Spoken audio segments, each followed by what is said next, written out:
Welcome back to our next daily Devo. Thank you for joining me. My name is Cody Friesen with Flatland Church. I'm the youth pastor, and we've been reading through the book of Mark, and today we're going to be finishing chapter 6. So join me as we read Mark 6, verses 45 all the way through 56. We're going to be finishing this chapter, and in this study, we've just been trying to do a Bible study together so we can understand how to read the Bible. How do we do this? And you guys have just been sitting in with me, and we've been doing it together. So let's keep it going. All right, so here we go, starting in verse 45. Immediately he made his disciples get into the boat and go before him to the other side to Bethsaida, while he dismissed the crowd. This is right after Jesus fed the 5,000 people. And after he had taken leave of them, he went up on the mountain to pray. And when evening came, the boat was out on the sea, and Jesus was alone on the land. And he saw that they were making headway painfully, for the wind was against them. And about the fourth watch of the night he came to them walking on the sea. He meant to pass by them, but when they saw him walking on the sea, they thought it was a ghost, and they cried out. For they all saw him and were terrified, but immediately he spoke to them and said, "Take heart, it is I, do not be afraid." And he got onto the boat with them, and the wind ceased, and they were utterly astounded, for they did not understand about the loaves.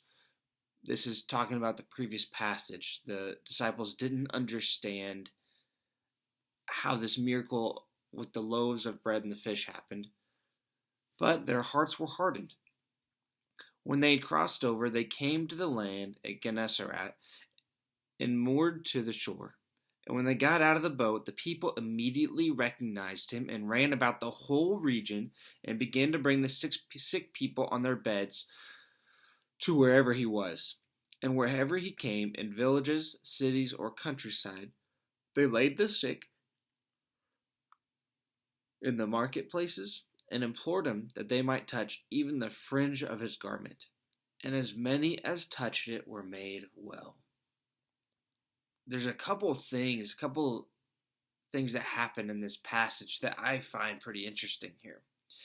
First of all, we see this story that right after Jesus feeds these 5,000 men plus their, wives and children with the few fish. What was it? Was it 5 fish or 2 fish and 5 loaves of bread? Yeah, so he fed all these people with 2 fish and 5 loaves of bread. Then he immediately put his disciples on the boat and he sends them off to the next place that they're going to go and preach the word. And when he sends them off, Jesus goes and he decides to pray. And so it's late at night and he looks out and he sees the disciples having a really hard time because the wind's really blowing. And so he leaves. And what does he do? He walks on water to where they're going. And what is so crazy to me is Jesus didn't even mean to get on the boat with them. It says that Jesus meant to pass right by them, but he saw that they were scared and they were terrified, so he stopped. He got on the boat with them and he calmed the sea. I mean, this tells me a lot about Jesus. This tells me he is divine. He has a lot more power than I realize. He is a lot more sovereign, meaning in control, than I realize. Sovereign over just the ability that he had to walk on water. He commanded so that he could do that. The ability to calm the sea. What do you guys see? What power do you see that Jesus have that maybe you didn't realize he had before? And then when they get to the other side, it says that immediately the people recognized who he was, and they went around the whole region, gathering everyone that they could that was sick, and they brought the sick to him. Again, here we see anywhere that Jesus goes, he is surrounded by people who are sick and who need a healing.